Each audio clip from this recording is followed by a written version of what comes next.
Hi there, my name is Bryony, I'm the Head of Coaching at Relish, and today we're talking about the new magic word, no, and some other tips for setting boundaries. So for many people, there is a struggle with actually saying no, so particularly with people that we care about or that we're close to.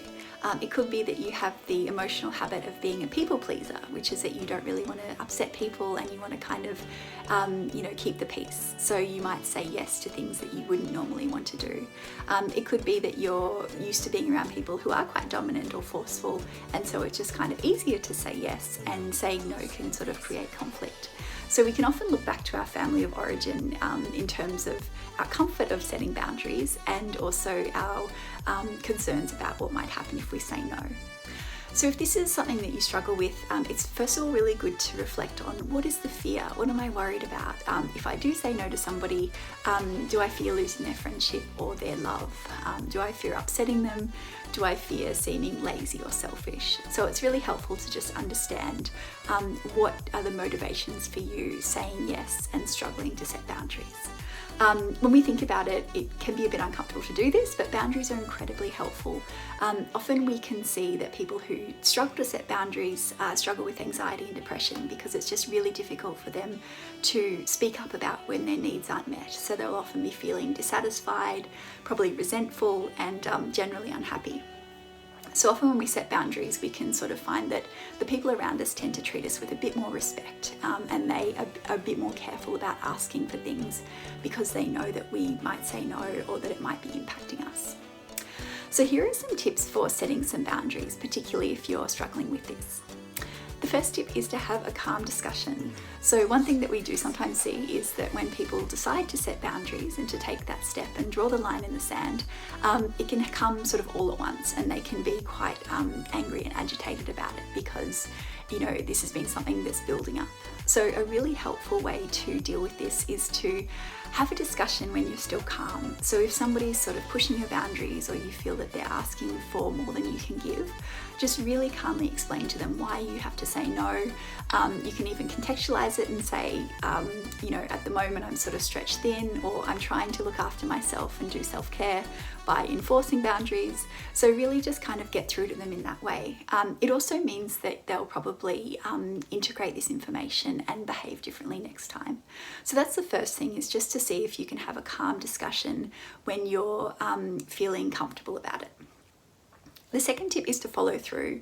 So even if we carefully set boundaries with those around us, it's reasonable to expect that they will sometimes forget or push our boundaries.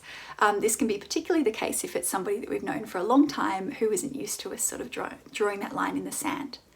So if somebody does push your boundaries, or if they're not necessarily being respectful, it's really important to follow through and just gently remind them about this boundary, or even raise that in conversation with them. Again, be respectful. There's no need to be aggressive or kind of angry, unless you're feeling angry, which we should express, but just see if you can kind of remind them of what you mentioned, and again, contextualize it. Make sure they understand why this is important to you. The third step is to talk about self-care. So like I mentioned, particularly if it's with people that we're close to, they will actually get it if we contextualize boundaries as a self-care practice. So making sure that we let them know that I'm not just randomly saying no to you because I don't want to. This is more about protecting myself and allowing myself to focus on what my needs are.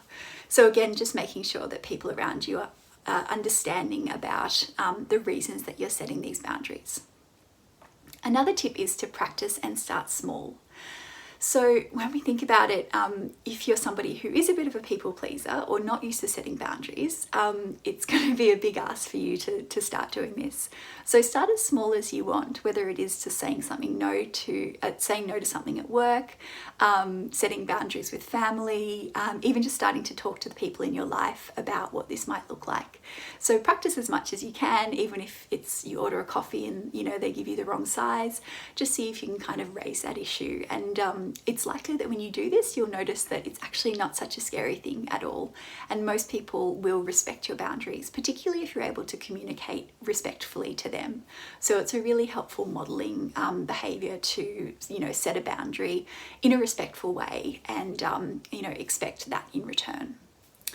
The final tip is to use a relationship coaching app like Relish. So Relish has a lot of material around setting boundaries and communication and being able to, I guess, ask for respect and also work on issues like self-esteem and people pleasing. So this is actually a really common issue that a lot of people struggle with, and it's particularly hard in close relationships because the boundaries are a bit blurrier than, for example, at work or with friendships. So if you're interested in learning a bit more about boundaries and about self-esteem and about communication, I would definitely recommend that you use Relish. There's a 7-day free trial.